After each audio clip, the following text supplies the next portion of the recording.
Bene, bene, bene, voglio bentornati su Calcio Espresso, ragazzi, bentornati al caffè del lunedì. Buonasera. Buonasera a Dicevo una tutti. nota pubblicità. Buonasera, buonasera, buonasera e ragazzi, partiamo subito forte perché nonostante la 32esima giornata debba ancora finire, ci sta Fiorentina-Lazio tra Sì, poco, tra stasera. non molto tempo, stasera. Con una Fiorentina che proverà a togliersi definitivamente le sabbie mobili della Serie B. Noi partiamo forte perché esatto, con Salvio che salutiamo e salutiamo tutti, che dice complimenti all'Inter, quella vista ieri è stata una vittoria di carattere e poco da aggiungere. E infatti partiamo esattamente da questo, dalla domanda: campionato chiuso? Ma perché prima era aperto? Per molti sì, per questo faccio la domanda. Per molti. Ma no, il campionato era già chiuso, ragazzi. Cioè, come ho sempre detto, l'Inter ad oggi, cioè, prima di questa giornata, scusate se prendo la parola, ma prima di questa giornata in 7 partite l'Inter doveva staccare 3 partite. Quindi era impensabile che una che ha vinto 20, 25, 26 partite, adesso non ricordo, potesse staccare le ultime 3. Le ultime 7 perdendo 3 partite. E noi, d'altro canto, contemporaneamente dovevamo vincerne altrettante per superarli, quindi già era abbastanza... È stato un sogno poter fare una sorta di remontata, ma il campionato era chiuso, ragazzi, il campionato era chiuso. Ma un sogno costruito fondamentalmente dalle testate giornalistiche, perché Bravo. se non, io non parlerei manco di sogno, forse era veramente una mission impossible. Solo Tom Cruise ci poteva riuscire, no? Comunque io ti dico la perdendo verità, una Fernando. piccola speranza me la davo pre... Mannaggia, c'è cattivo tempo. Mannaggia. No, Mi comunque, sentite?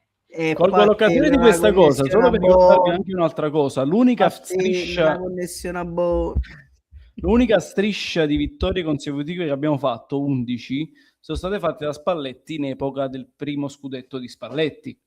Noi dovevamo farne, si ipotizzava di fare il filotto fino alla fine, considerate fino alla fine del campionato.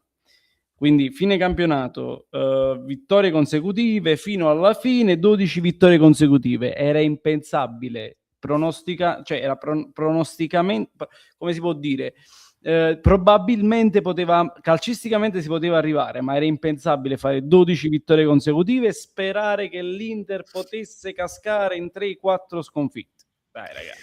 Comunque, No, ma infatti Fernando, testate giornalistiche hanno ricamato tantissimo.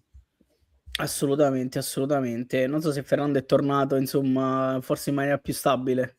Sì, ci sono. Ci sta, Voi mi ci sta. sentite? Sì, volevi aggiungere qualcosa? No, vabbè, io volevo solo dire che matematicamente una piccola possibilità ce l'avevamo nel caso in cui l'Inter non vinceva con la Roma, ma in realtà le due partite più difficili di questo, tra virgolette, di questo periodo dell'Inter, l'Inter ha dimostrato che con i controcoglioni 5 gol alla Roma, 4 ieri al Como, andando sotto e recuperando e vincendo una partita che forse noi non avremmo mai vinto. Vabbè, questo non lo so, sicuramente diciamo finché la matematica, tra virgolette, non condanna, è anche giusto per tanti provare a sognare, ma noi sappiamo bene che questo sogno era assurdo già diverse giornate fa, quindi sotto certi punti di vista io posso quasi dire che mi ha anche tranquillizzato, vi dico la verità, il risultato dell'Inter di ieri.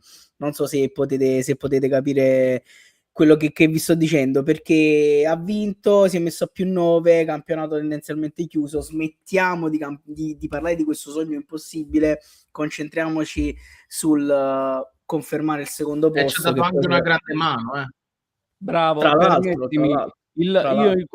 con i miei colleghi, quando ieri ho smontato dal pomeriggio, io questo dicevo, ragazzi, perché no, qui all'Inter ha da vincere, l'Inter ha da perdere, perché può essere che riuscimmo a recuperare un punto.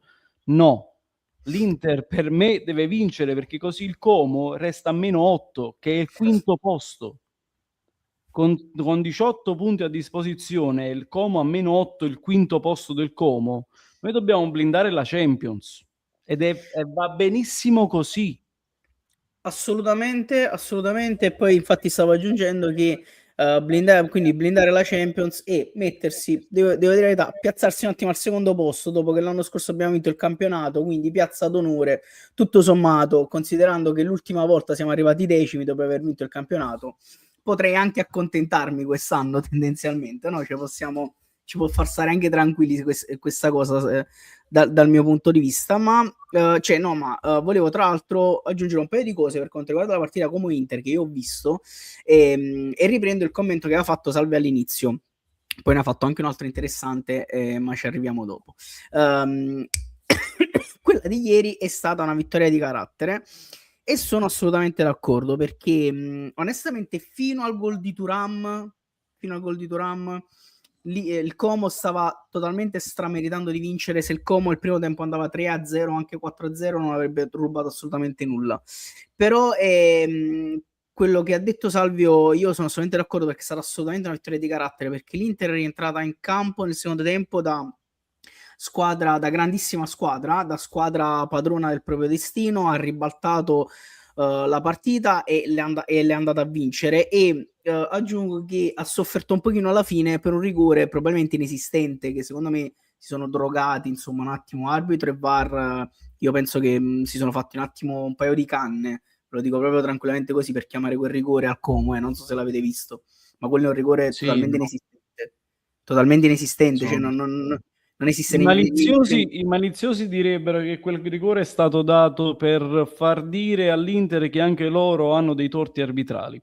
Ma ragazzi, però i razionali dicono che tutte le squadre hanno torti arbitrali, come è successo a noi, come è successo alla Juventus, al Milan, a tutti, anche all'Inter succedono di torti arbitrali. Assolutamente sì, un rigore totalmente inesistente, ma l'altra cosa che volevo aggiungere, perché poi ci aiuta a collegarci anche all'argomento che probabilmente ci potrebbe interessare di più in questo caffè del lunedì, è che se si ha carattere sicuramente le partite si possono ribaltare, se si hanno i giocatori le partite si possono ribaltare, se si ha gioco le partite si possono ribaltare, ma soprattutto se si ha di fronte un avversario che vuole giocare a calcio e che non si nasconde e che non si mette con 11 uomini dietro la linea del pallone, allora sì, le partite si possono anche provare a ribaltare. Insomma, questa chiaramente è una battuta slash provocazione, però chiaramente stiamo passando direttamente a Parma-Napoli, naturalmente. Vi metto l'immagine, insomma, dell'argomento, uno degli argomenti principi, insomma, per quanto riguarda la partita, però introduciamo Parma-Napoli perché chiaramente è quello che ci interessa di più. Il Napoli ha steccato, insomma, ha pareggiato contro un Parma che definire difensivo è quasi un complimento, onestamente, perché veramente, ragazzi, cioè, questa sta facendo un calcio che non c'è, capito, definire anticalcio un non calcio, veramente un non calcio, cioè, questo è capace di far giocare il Parma peggio del Milan di Allegri, cioè che è tutto dire sostanzialmente. Però il Napoli c'è cascato e in questo caso, e la prima domanda è: che cosa vi ha deluso di più di questa partita, al di là del risultato sostanzialmente? Un po' di cose. Se ne dovessi scegliere una. Inizi tu o inizio io? No, vai Andrew, vai tu. No, vabbè, un po' di cose random, iniziando da Juan Jesus che fa una lettura strana sui primi 30 secondi, invece di andare a marcare Strefezza, va a marcare Fece, dove c'era Buongiorno, forse perché lui è un piede sinistro ed è portato a marcare sulla sinistra, questo non lo so, infatti ecco, mi aggancio, non capisco perché non venga scelto Juan Jesus invece che Buekema sulla destra, perché giochiamo con tre mancini in difesa e non abbiamo un destro, e Buekema che gioca destro a destra va in panchina. Questa è una cosa che non riesco a capire. Un Non riesco a capire. ma tra l'altro ho pagato 31 milioni, Cioè, Sì, voglio capire l'adattamento di una difesa nuova, perché è una difesa comunque a 3, dove lui non ha mai giocato a 3, ha sempre giocato a 4, perfetto, però ha fatto delle buone prove in una difesa a 3, e se non lo metti contro il Parma, dove sai che da quel lato là c'è strefezza, che Juan Jesus se lo mangia, e infatti poi nel secondo tempo questo ha fatto, ha rimesso Beckham al posto di Juan Jesus, e quando lo E devi non abbiamo mettere? sofferto più, diciamo, Ah? strefezza. Non abbiamo più sofferto strefezza. Non abbiamo sofferto strefezza perché stavano 11 più racchettapalle dietro alla linea del pallone. Vabbè, sì, dicevo, nelle poche ripartenze che hanno fatto. Sì, non abbiamo sofferto perché comunque ha dato, cioè ha fatto un po' di muro. Quello che non mi è piaciuto ieri è anche il discorso dei Fab Four, che poi credo che, vabbè, ne parliamo adesso. I Fab Four va benissimo tutti e 4 insieme, ma in questo momento, ragazzi, rispondetemi anche voi, Anghissà ha tutti i 70/80 e 90 minuti nelle gambe, o è meglio giocare con McTominay dietro mezzala, incontrista, centrale, dove cazzo volete voi, mettendo Alisson Santos che ti dà più imprevedibilità sulla sinistra? Non è meglio così? E far ruotare i Fab Four, anche perché abbiamo visto che i Fab Four fondamentalmente a volte si pestano anche un po' i piedi, e McTominay stesso è un ibrido lì. McTominay è un interno di centrocampo, McTominay è una mezzala, al massimo un trequartista, ma non è una seconda punta, non può fare quel lavoro lì. Poi mi chiudo, mi taccio. Avete ragione il discorso di Questa che si chiude, ma quante squadre si sono chiuse? Per esempio l'Inter ha scardinato le difese avversarie. Ma Di forza, di carattere, di cattiveria. No, ma questo aspetta, questo è un altro discorso. Io l'introduzione sul fatto che Questa si chiude era sicuramente un po' una provocazione, e un po' in realtà un continuare a criticare questa tipologia di calcio che a me onestamente E sono non d'accordissimo, piace. ma purtroppo dobbiamo... Poi è chiaro che il Napoli deve trovare i modi di vincerle queste partite. Cioè, questo è il problema. Dal mio punto di vista, stupidissimo, e da commentatore da bar, se tu non fai quel suicidio all'inizio della partita, poi l'episodio lo puoi trovare per vincerla anche 1-0, insomma, di corto muso, come si vuol dire, però quello è stato un suicidio iniziale.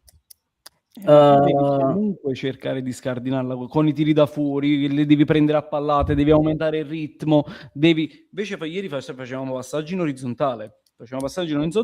E quando tu hai Giovane che hai sostituito Højlund, metti Cross al centro. No, perché sono tutti piccolini. Devi giocare palla a terra se togli Højlund. Invece noi mettiamo questi Cross che erano telefonati per Suzuki.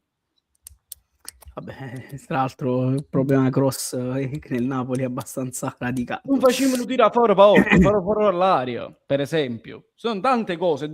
Guarda, poi do la parola a Fernando e a te. Questa è stata la partita modello per capire cosa il Napoli deve migliorare per l'anno prossimo, perché si sono viste tutte le pecche di quest'anno, a salvo infortuni, tutte le pecche di quest'anno in questa partita. Vai Fernando. No, aspettavo la fine.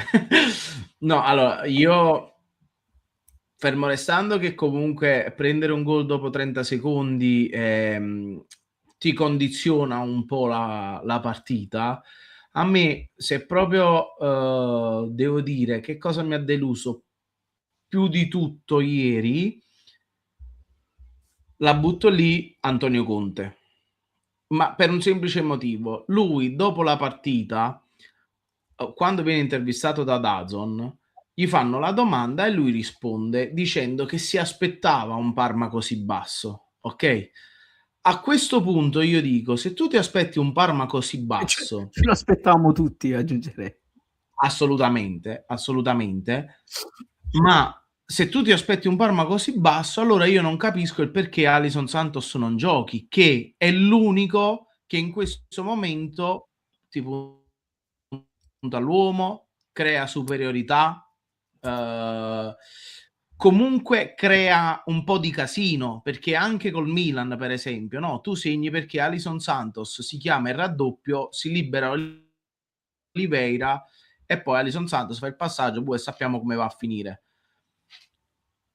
Quindi se partiamo da un presupposto, per me l'esperimento Fab 4 è fallito al netto di quello che abbiamo visto questa stagione, quelle poche volte che sono riusciti, che hanno giocato tutti e quattro insieme, perché a me onestamente non piacciono. All'inizio potevamo dare colpa, tra virgolette, a un modulo che non si trovava. Oggi tu stai giocando con il modulo che è stata la tua fortuna quest'anno, ritornano tutti e quattro. Con il Parma fai fatica, perché non hai tra questi quattro quello che ti salta l'uomo. Hai dei grandissimi palleggiatori, questo indubbiamente. Ti dico di più, col Parma forse non serve nemmeno Lobotka, ma serve Gilmour, che è più verticale, che è più veloce, cerca i cambi di gioco, cerca di verticalizzare di più. Al netto che comunque poi è Lobotka che fa la magia di prima, che dà il pallone a Hollywood, che poi fa la sponda a McTominay. Quindi non sto dicendo che siano scarsi, non sto dicendo che non sono buoni, però giochi col Milan, hai più spazio perché il Milan se la viene a giocare la partita, mi vanno bene i Fab fuori in campo. Con il Parma, se ti aspetti un Parma così chiuso, mi serve gente che salta l'uomo. E soprattutto, una volta che tu hai visto che il Parma non esce più dalla sua area di rigore perché ormai si sono barricati là dietro, quando rientri al secondo tempo, a me non mi serve a niente Beuke per Juan Jesus. Cioè, vai. Tanto anche Buongiorno, fondamentalmente, ieri ha fatto il trequartista, paradossalmente, perché giocavamo nella tre quarti del Parma. Quindi che tu mi fai entrare Beuke per Juan Jesus a fine primo tempo, cioè è inutile. Fatra sia Elmas, Fatra sia Alisson Santos, ma questo è non perché io voglio vincere la partita, perché spero nella sconfitta dell'Inter e voglio vincere lo scudetto. Però se tu mi dici io me l'aspetto il Parma così basso, allora Antonio Conte è sbagliata formazione. Poi un'altra cosa, io non so che fine abbia fatto Meret, ma a livello di portiere l'abbiamo sempre detto, no? A livello di portiere tra i pali Meret è più forte di Milinkovic-Savic. Non sto dicendo che Meret ieri prendeva il tiro di strefezza perché ha fatto un colpo da biliardo bellissimo, però Milinkovic mi serve perché ha il lancio lungo con i piedi che quando la squadra ti viene a pressare alta tu li scavalchi. Una volta che tu sai che questo il Parma non lo fa, mi serve Meret in porta, non Milinkovic-Savic. Cioè, capito quello che voglio dire io? Poi Sì. questa sulla falsa riga dell'andata ha preparato una partita per non perché ha fatto la stessa partita che ha fatto all'andata. Hai detto una cosa sacrosanta, sapendo quello che è successo all'andata, che è uguale, solo con la differenza che non avevano segnato nel primo minuto.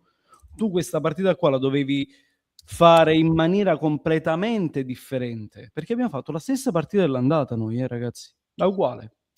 Interpreti diversi. Con la differenza che però tu all'andata non avevi la possibilità di giocare in modo diverso, perché eri in piena crisi infortuni.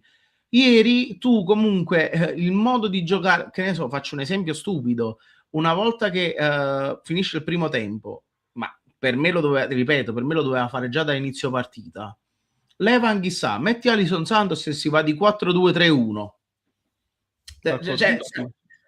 Invece no, abbiamo iniziato la partita a palleggiare lì al limite dell'area, tanto loro sanno che Lobotka non danno forza per tirare da fuori. Anghissà, per quanto sia forte, non è un tiratore da fuori. L'unico che poteva creare qualcosa era De Bruyne, ma loro te l'hanno schermato e lui per giocare la palla doveva venire a centrocampo, quindi tiri da fuori 0, chiusi dietro e casomai lanciamo la palla in avanti sperando che quei due là davanti riescano a fare quello che hanno fatto al 30° secondo. Basta, questa è stata la partita del Parma. Hai sbagliato tu la partita. Fondamentalmente poi ti dico è un pareggio anche buono per quanto riguarda la Champions, perché comunque il turno è stato favorevole, perché il Milan ha perso, il Como ha perso, quindi alla fine sì, però la Juve ce l'avevi tra virgolette già lontana e a 7 punti hai a 3 punti il Milan, a 6 la Juventus e 8 il Como. No, a 3. Il Milan ce l'hai almeno a 5 punti, Andrea. 3.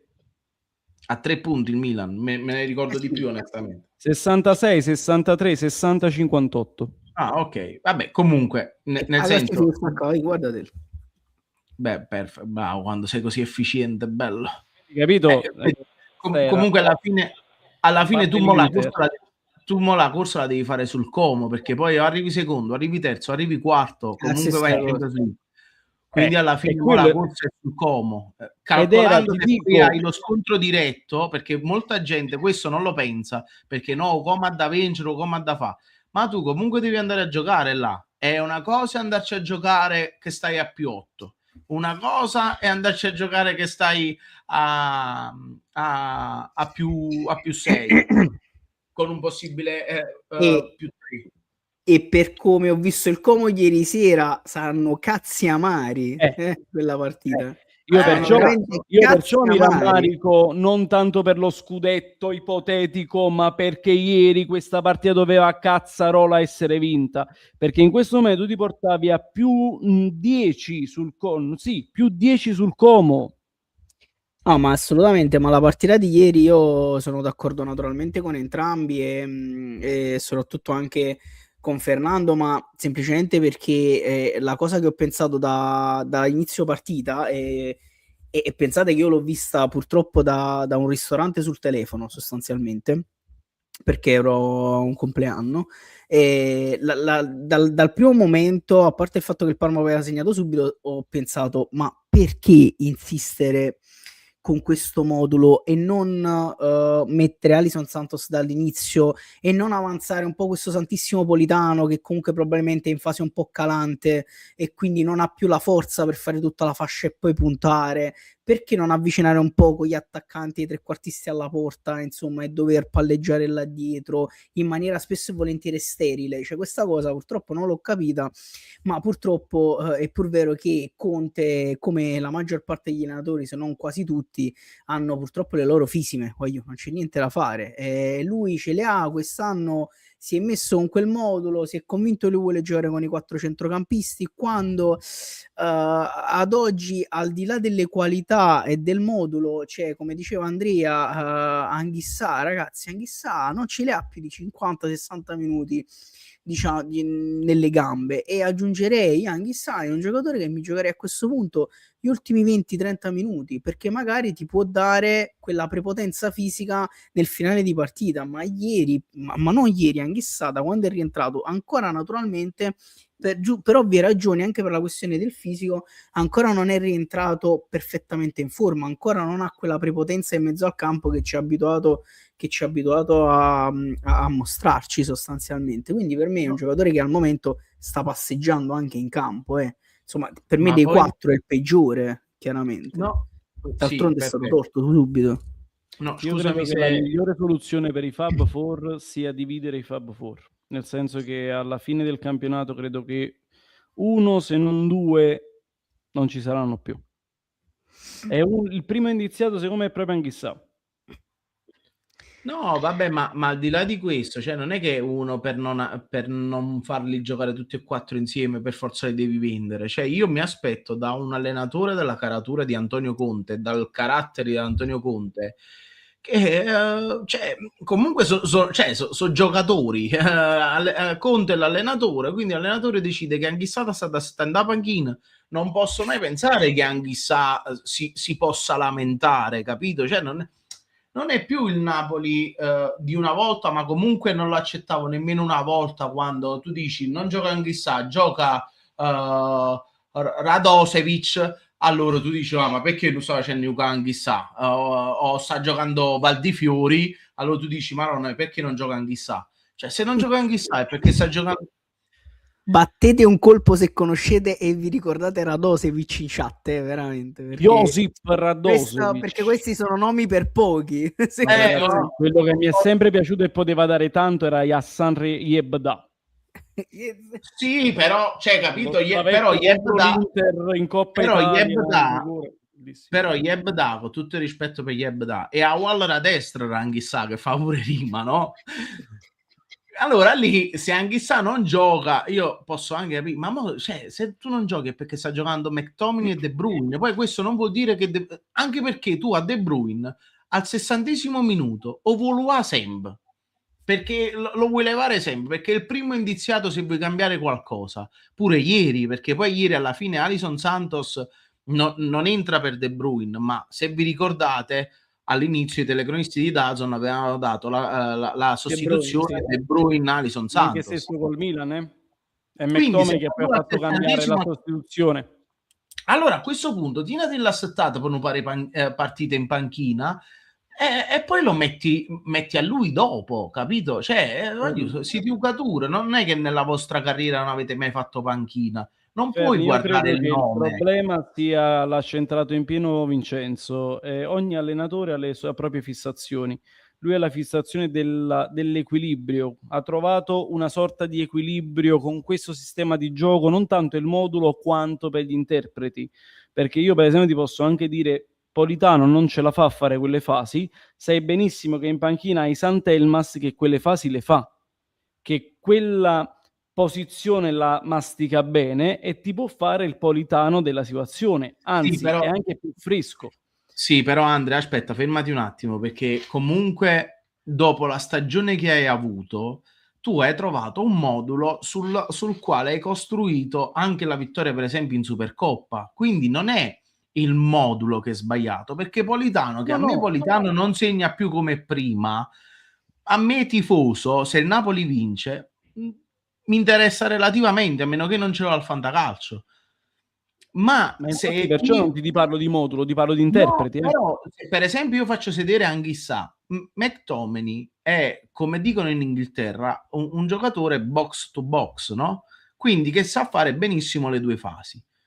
Capisco anche che McTominay ti dà tanto di più in fase offensiva in questo momento, però io Anghissà non è in forma, si arretra McTominay, esce lo spazio per Alisson Santos. Poi che segna Alisson Santos e non segna Politano, che Politano deve solo difendere e non deve attaccare. A me tifoso non mi interessa, a me interessa vincere la partita. Ma vi dico un'altra cosa, perché poi è giusto dare a Cesare quel che è di Cesare. Noi mo stiamo parlando perché il Parma ha fatto un tipo di partita, ma noi dopo l'1-1 abbiamo rischiato 4 volte di prendere il 2-1 dal Parma. Cioè, quindi non è che noi abbiamo fatto questa grande partita, questa grande prestazione che dici, Madonna mi serviva Alisson Santos dopo per l'1-1 vincere. siamo calati e dopo l'1-1 dovevamo spingere, invece siamo calati di più. E Perciò guarda caso hai fatto uscire Højlund e là siamo calati. Ma perché poi non hai più nessuno lì comunque, perché Giovane Mingerlino non è una prima punta. No, ma viene mangiato dai non è la difensori sua del partita, Parma. mettiamola così.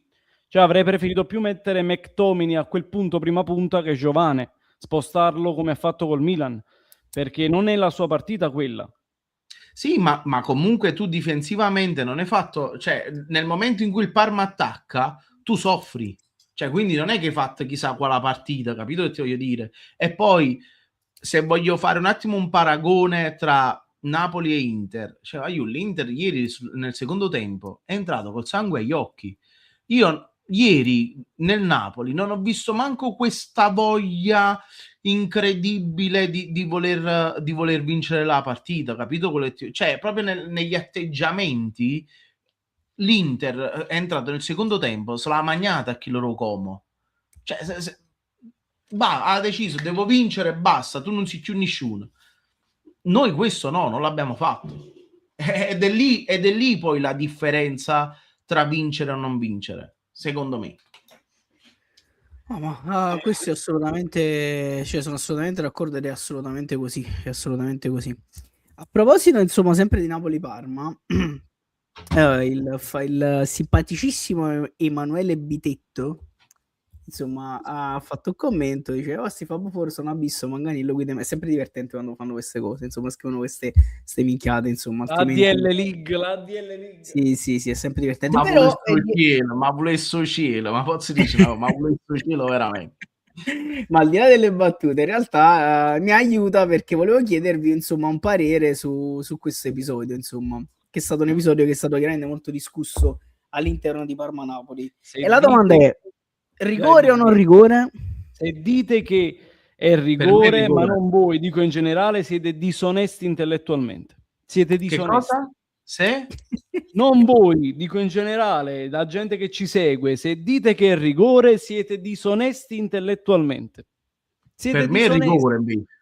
Ma non può essere mai rigore, ragazzi, non può essere mai rigore.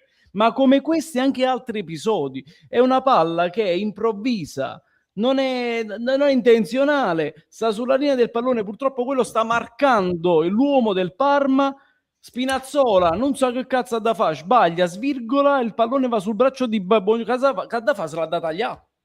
Fatemi capire. Dai, Beh, però fare Andrea, polemica pure su questo. non è posizione naturale quel braccio, Ma cioè, sta attenzione. coprendo lo spazio.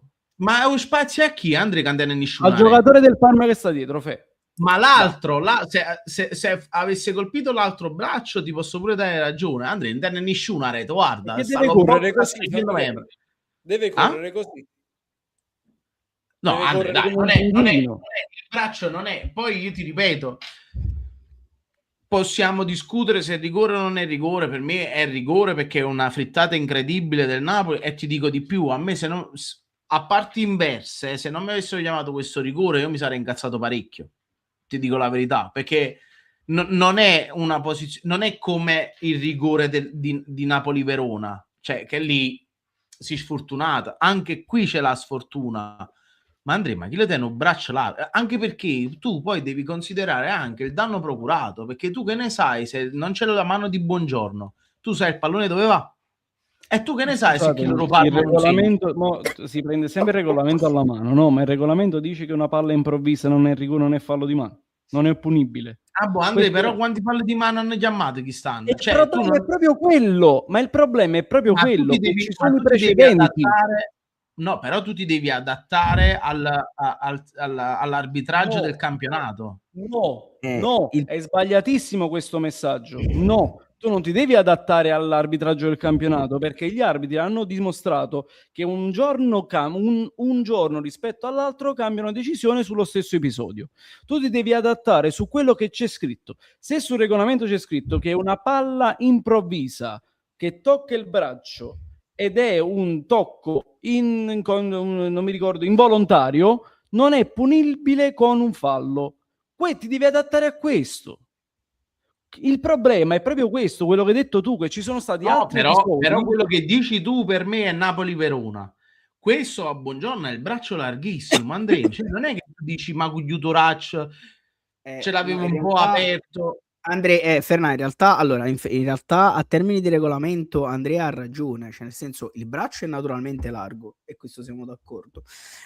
Buongiorno stava correndo, il braccio è largo perché Buongiorno corre comunque a, diciamo, è sempre abbastanza scomposto.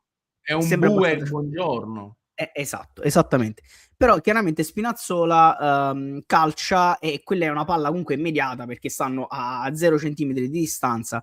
Quindi a termini di regolamento chiaramente Andrea ha ragione, però se per esempio mi ponete a me la domanda ma è rigore o no, io non vi so rispondere per tutti i motivi che avete detto voi, cioè, capito? Io non chiaramente quello è il problema. Chiaramente parlando da esterno e parlando da persona insomma che guarda il calcio e non da arbitro chissà che cosa, non vi so rispondere perché a termini di regolamento io ti posso dire ok, ci sta nei parametri l'immediatezza la cosa, quindi non è rigore.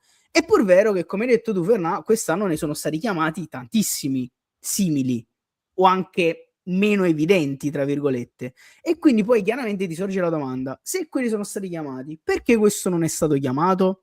Oppure, cioè per esempio perché questo è anche, e per dire, e questo sono due episodi che sono stati tra virgolette diciamo giudicati simili quando in realtà simili non sono, cioè purtroppo ci torniamo dopo su questo qui però se permettete.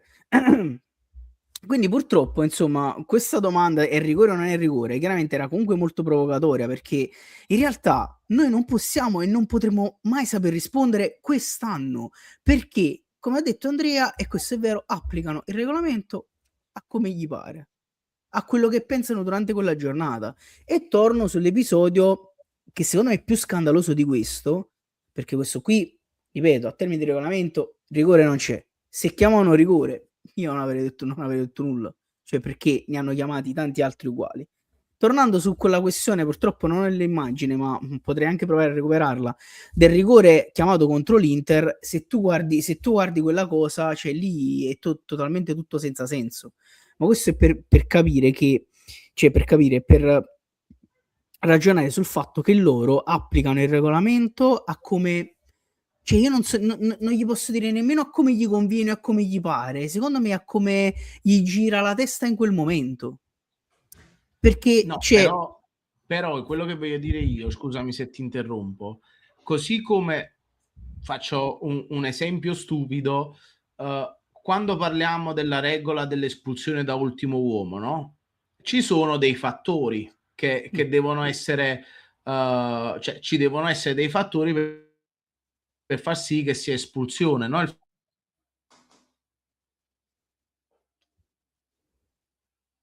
Fernando è morto. morto. Vabbè. Intanto rispondo a Mauro, insomma, forse sei entrato adesso e hai ascoltato me tendenzialmente parlare su questo episodio. Io l'ho detto. I pareri li diamo sempre, insomma, anche perché è abbastanza ingenerosa questa. Mauro, io l'ho detto, se dite che questo è rigore, siete disonesti. Io mi sono esposto. Io comunque ho detto che a termini di regolamento il rigore non c'è, perché come stava dicendo Fernando, anche se poi è esploso, i fattori insomma per definire che questo non è calcio di rigore ci sono, tutti quanti, perché ripeto, Buongiorno stava correndo, Spinazzola colpisce il pallone, stanno veramente a 0 centimetri di distanza e quindi c'è un tocco di braccio nell'immediatezza di un calcio, insomma di una giocata, quindi non è fallo tendenzialmente. Quello che stavo dicendo, quindi io comunque penso che non sia rigore, ok? A termini di regolamento io sono convinto che non sia rigore, come non lo erano tantissimi altri rigori che sono stati fischiati e chiamati quest'anno. Quello che stavo cercando di dire provocatoriamente è che se me lo chiedi quest'anno, guardando tutto il campionato, ragionando un pochino a 360 gradi su tutto il campionato, chiaramente non ti riesco a rispondere, perché io ti dico guarda, da regolamento non c'è, però magari tu mi recuperi altri 400 episodi di quest'anno, dici ma questo è stato chiamato, allora io ti dico vabbè, se questo è stato chiamato dovrebbe essere chiamato anche questo. Cioè il problema secondo me sta là, chiaramente nella confusione allucinante che secondo me hanno creato quest'anno. Cioè io non so se Mauro ci sta continuando a seguire, insomma ho cercato di far capire il motivo per cui stavo parlando in un certo modo. Cioè la posizione io te la prendo, per me non è calcio di rigore perché il regolamento sta là, parla chiaro, secondo me sono tutti parametri, l'ha detto pure quello scappato di casa di Marelli sostanzialmente, quindi insomma questo. Poi per il resto sostanzialmente ci siamo capiti. Fernando è rientrato. Ciao, che cosa stavi provando a dire? Ciao. No, stavo provando a dire che secondo me anche così con il fallo di mano, così come per l'espulsione da ultimo uomo, ci devono essere delle condizioni o meno per far sì che sia rigore o meno, perché è vero che questa è una palla ravvicinata, è vero che è una palla in attesa, però Aiù Buongiorno per me non ha il braccio consono al movimento del corpo, è in una posizione naturale che tu dici sto correndo ma cugliuto in copporaccio, scusami Fernando. No, vi interrompo io. Cioè tu come fai a giudicare diciamo correndo qual è la posizione naturale in quel preciso istante in cui Buongiorno deve mantenere il braccio? Cioè magari lui, partendo dal presupposto che Buongiorno è scomposto nel modo di muoversi, lui per qualche motivo si stava mantenendo in equilibrio, pensando che il pallone non arrivasse mai in quella zona di campo, no? Non gli andasse mai a toccare il braccio perché lo tenevo in controllo in teoria Spinazzola. Cioè, come fai a dire è naturale o non è naturale? E la posizione naturale del braccio è se ritorno un attimo sulla questione del tocco di braccio di Gatti in Atalanta-Juve. Allora qui che c'è spazio, ok, in cui tu Gatti sai che Raspadori sta per crossare, lo sai, lo sanno pure le pietre che sta per crossare, allora tu lì puoi giudicare, ma Gatti non lo teneva a posto il braccio, non lo sto dicendo in questo senso, no, in generale, lo tiene o non lo tiene a posto il braccio perché ha avuto magari anche quel mezzo secondo per ragionare e per mettersi a posto. Cioè in questa situazione per me Buongiorno non ha avuto il tempo di mettersi a posto, per questo c'è c'è un'aggravante. No, e invece se tu ti vai a vedere Buongiorno, sta marcando ma Mikhailovski, là come si chiama, un guaglione che trasu, lo sta marcando lo spazio, perciò ha le braccia larghe. Andrea, ho giocato a pallone, Fernà, come fai a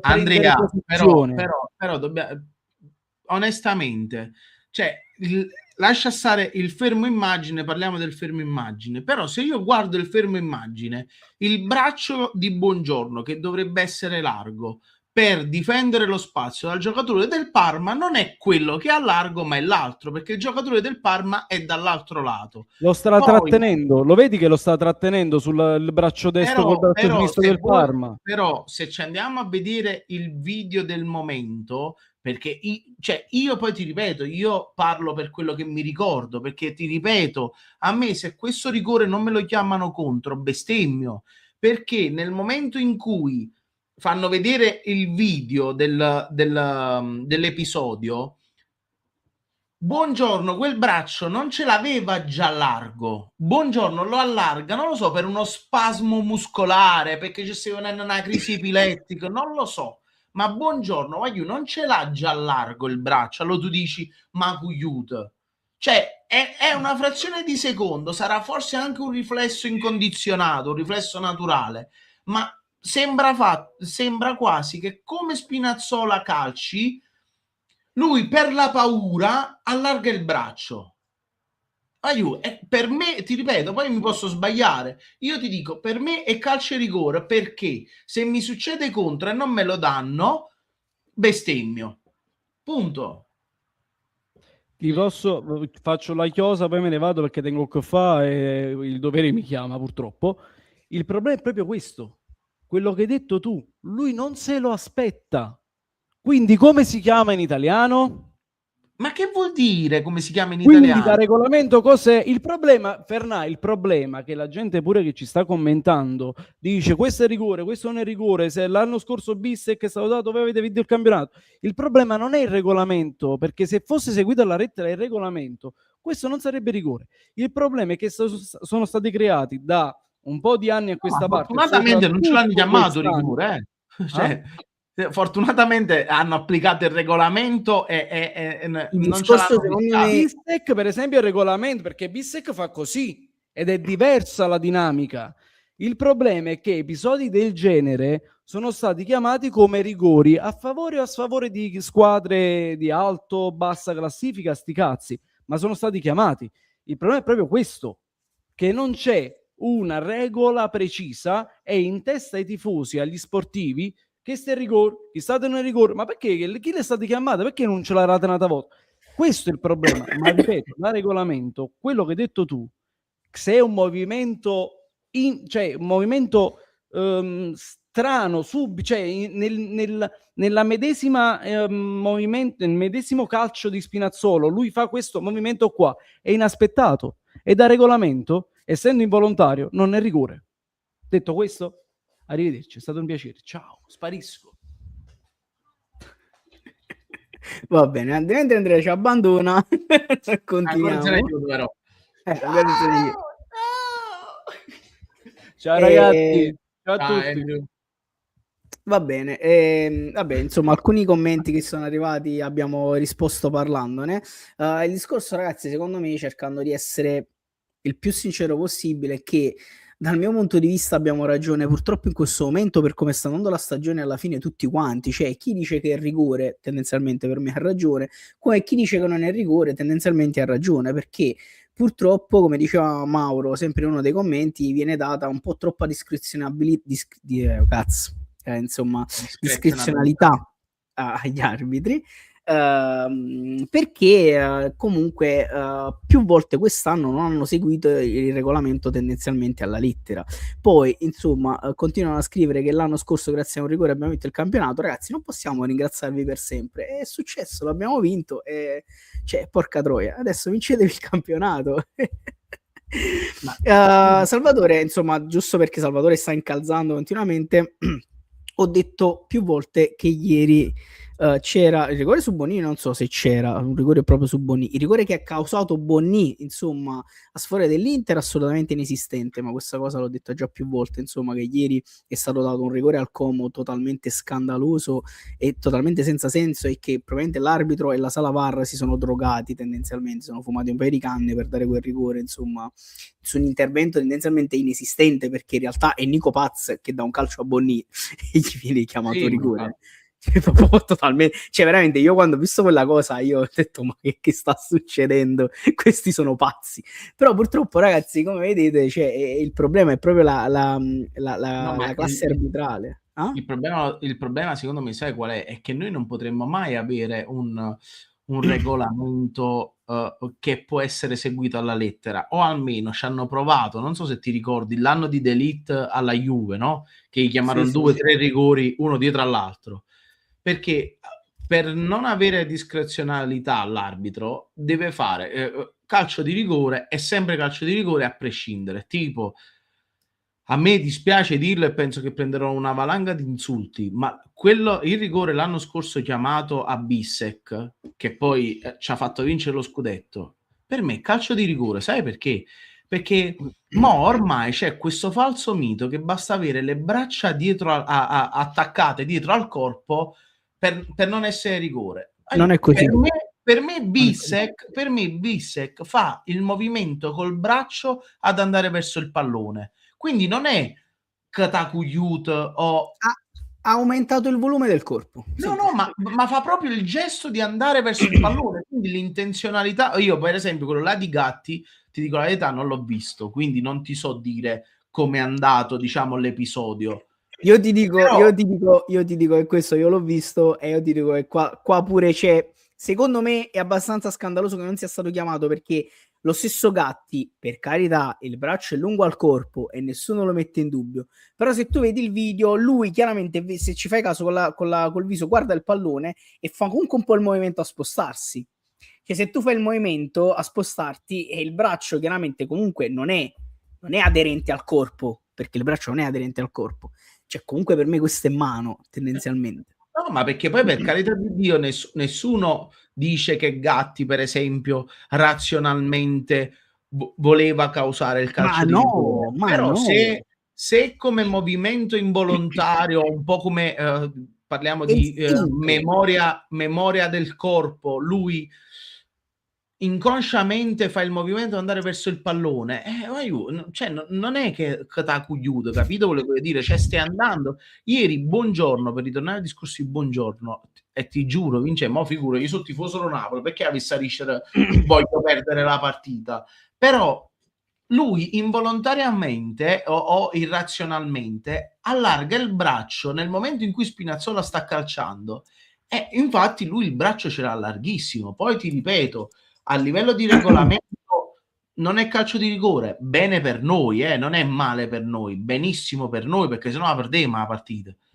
Però se non me lo fischiano a favore questo rigore, io bestemmio, perché è larghissimo il braccio. No, ma ti ripeto, lo capisco ed è giusto, cioè, ma io stesso ti ripeto, sono d'accordo con te per tutto quello che è successo anche durante quest'anno, e anche ieri, quando poi ho rivisto l'episodio, io ho stesso pensato, se fischiano rigore io non mi lamento nemmeno, perché alla fine, cioè, per tutto quello che è successo, ripeto, in questa stagione, non mi sarebbe sembrato assolutamente strano.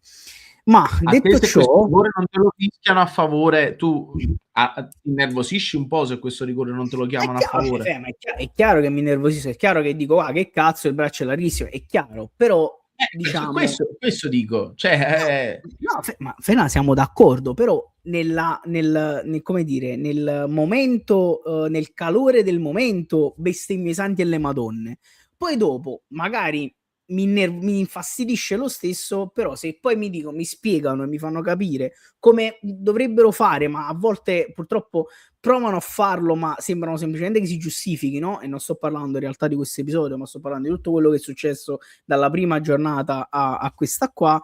Chiaramente se mi spiegano la cosa, guarda, no, però da regolamento così e così, dico, boh, sostanzialmente, cioè come per esempio lo stesso Questa, no, ha fatto in questo modo, nel senso magari Questa si sarà pure innervosito, però poi lui a fine partita gli hanno spiegato la dinamica, ha detto vabbè, no, a termine di regolamento mi hanno spiegato che non è calcio di rigore. Ti fa incazzare lo stesso, però quantomeno lo capisci. Il problema per me è sempre lo stesso, è che ci sono diversi metri di giudizio. Poi è normale che io da tifoso, se a parti inverse mi incazzo, cioè nel senso mi innervosisco. Questo è il discorso, quindi è anche normale che magari i tifosi del Parma hanno gridato allo scandalo, cioè ci può stare sostanzialmente. Detto ciò, gli ultimi argomenti che possiamo anche racchiudere tendenzialmente parlano della corsa Champions e partirei naturalmente dal crollo. Allora, io ti dico crollo clamoroso, ma è più per fare l'introduzione, ma per me clamoroso non è, perché io me lo aspettavo il crollo del Milan. Non so se ti ricordi, ne abbiamo parlato anche nella scorsa live, ne abbiamo parlato in altri, forse ne ho parlato anche con qualcun altro, non ricordo. Io ho sempre detto il Milan rischia, perché dopo la sconfitta col Napoli, crollo mentale, la Juve è lì, il Como sta viaggiando, la Roma comunque è ancora aggrappata a quella situazione, quindi secondo me il Milan rischia. E la domanda che ti voglio fare, secondo te rischia veramente di perdere la Champions?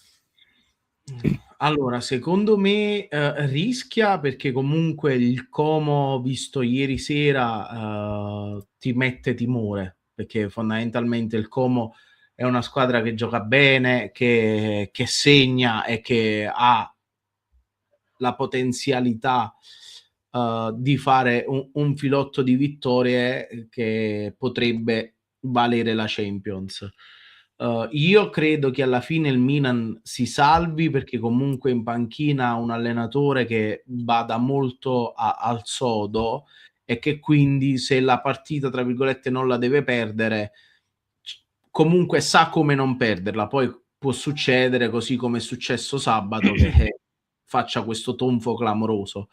Il problema del Milan sta proprio, secondo me, nel suo allenatore. Cioè, io sono un po' pro Riccardo Trevisani. Io non so se tu ogni tanto vedi video di quello che succede sulle reti Mediaset. In quel bellissimo programma molto... Sì, vabbè, che poi il 90% di giornalisti che stanno in queste trasmissioni dovrebbero bruciare vivi, perché sono una massa di incapaci. Io non so perché siano così filo juventini, milanisti, interisti, a tal punto da manco dire la verità quando poi è palese. Però è tutto opinabile, quindi loro fanno gli opinionisti a modo loro. Però, ritornando al discorso, io sono pro Riccardo Trevisani, perché Allegri è gioia e dolori. Quando trovi il gol, Allegri è pro, perché comunque la partita te la fa vincere. Il problema del Milan è che da qualche mese a questa parte gli attaccanti non segnano più. Infatti gli ultimi gol del Milan portano la firma di Pavlovic o di Rabiot, a memoria sto andando, non me li ricordo tutti. E quindi quando poi tu non segni, cioè Allegri non ha mai avuto un bel gioco, a meno che non abbia i campioni in mezzo al campo.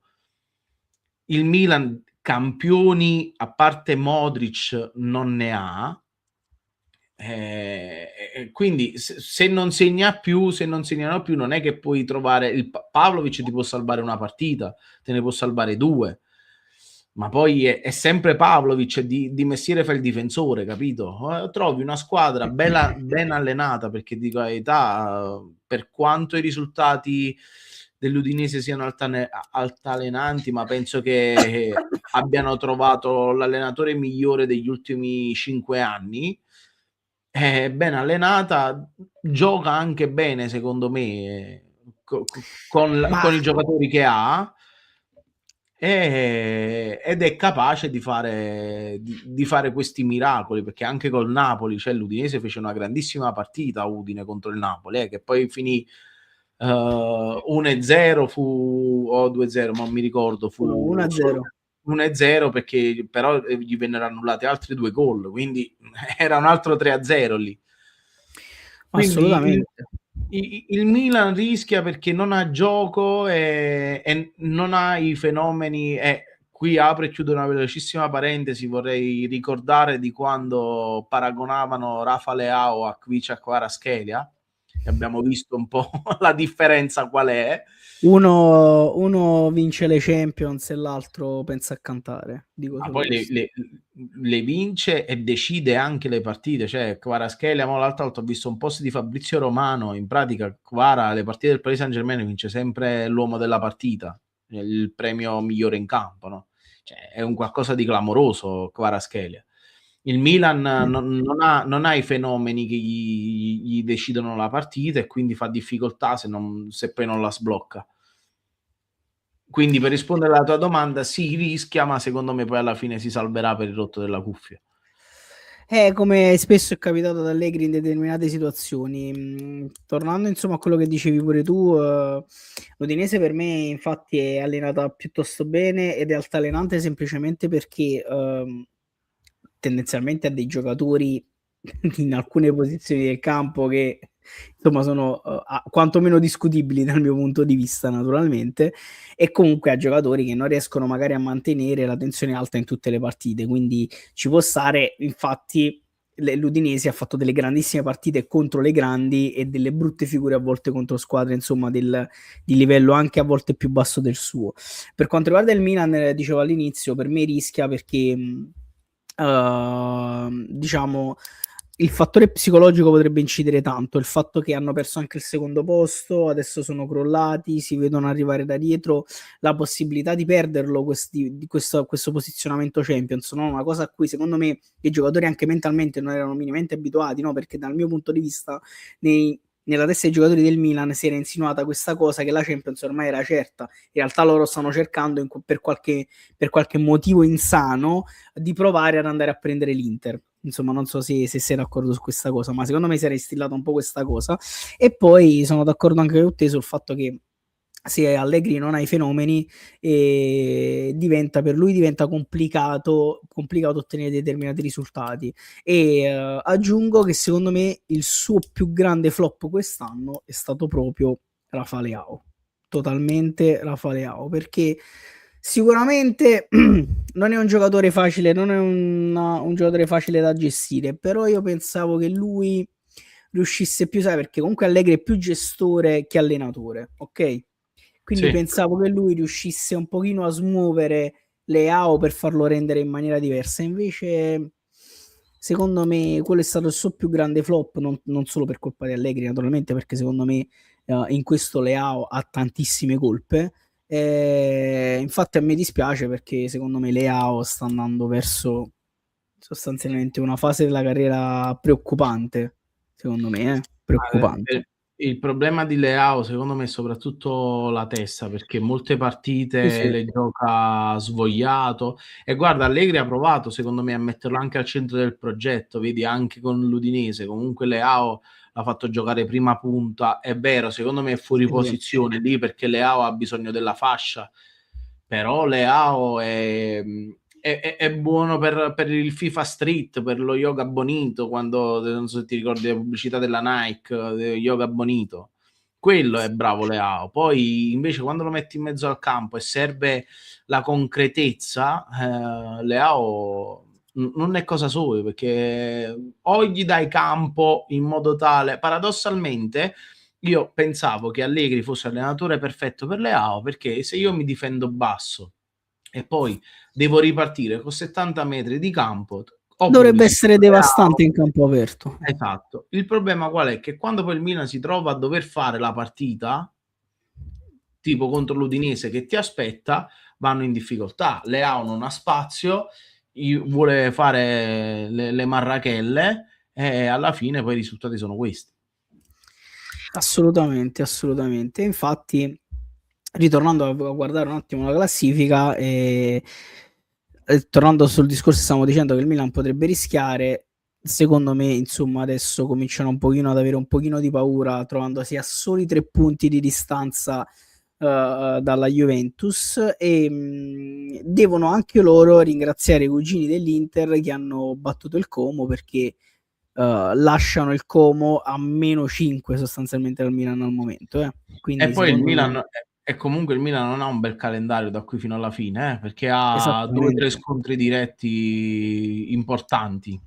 esattamente. Se guardiamo come si suol dire, se guardiamo la streak delle ultime 5 partite, il Milan sta insomma steccando parecchie partite, ne ha perse 3 su 5, che per una squadra che comunque deve arrivare in Champions, cominciare a perdere tutte queste partite nel mese di aprile diventa molto molto pericoloso, secondo me.